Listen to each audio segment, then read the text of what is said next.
જો તમારી પાસે કાચું પપૈયું પડ્યું હોય ને તો એકવાર જરૂરથી ટ્રાય કરજો। આ રીતનું સીડ નીકળતું હોય ને એટલું કાચું પપૈયું આપણે લેશું, એમની સારી રીતે છાલ દૂર કરી દેશું અને એમના 2 ટુકડા કરી બીજનો ભાગ છે એ દૂર કરી દેશું।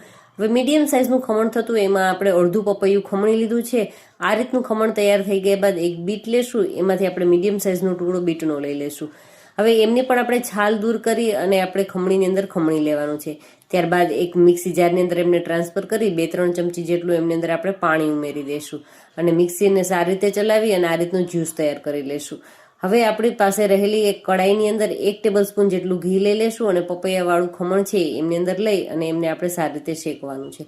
કન્ટિન્યુ ચલાવી ગેસની ફ્લેમને મીડિયમ રાખીશું અને આ રીતનો કલર થાય, હળવું એવું કૂક થાય ત્યારબાદ આપણી પાસે રહેલું જે બીટવાળું ખમણ છે એમનું જ્યુસ આ રીતે ગળણીની મદદથી ગાળી અને માત્ર આપણે જ્યુસ જ લેશું અને ધીમે ધીમે આપણે એમને સારી રીતે કૂક કરવાનું છે। તો તમે જોશો ને તો બીટનો કલર છે પપૈયાએ લઈ લીધો છે અને ત્યારબાદ આપણે એમની અંદર ખાંડ ઉમેરી દઈશું, કન્ટિન્યુ ચલાવીશું અને થોડી વારના સમયે તમે જોશો ને તો ધીમે ધીમે ટ્રાન્સપરન્ટ થવા લાગે છે। આ રીતનું તૈયાર થઈ ગયા બાદ એમની અંદર આપણે સ્વાદ માટે થઈ અને એલચી પાવડર એડ કરી દઈશું, થોડોક મિલ્ક પાવડર એડ કરી દઈશું અને થોડી વાર ચલાવી અને એકદમ એમને ઘટ કરવા માટે થઈ અને કોપરું પાવડર એડ કરી દઈશું। એટલે તમે જોશો ને આ રીતને કડાઈને છોડવા લાગે એટલે સમજી લેવાનું કે પરફેક્ટ કૂક થઈ ગયું છે અને ગેસની ફ્લેમને બંધ કરી એક પ્લેટની અંદર કાઢી અને એમને ઠંડુ કરી લેશું અને આમનો ફૂલ વિડીયો વોચ કરવા માટે થઈ નીચે જઈને ક્લિક કરી શકો છો।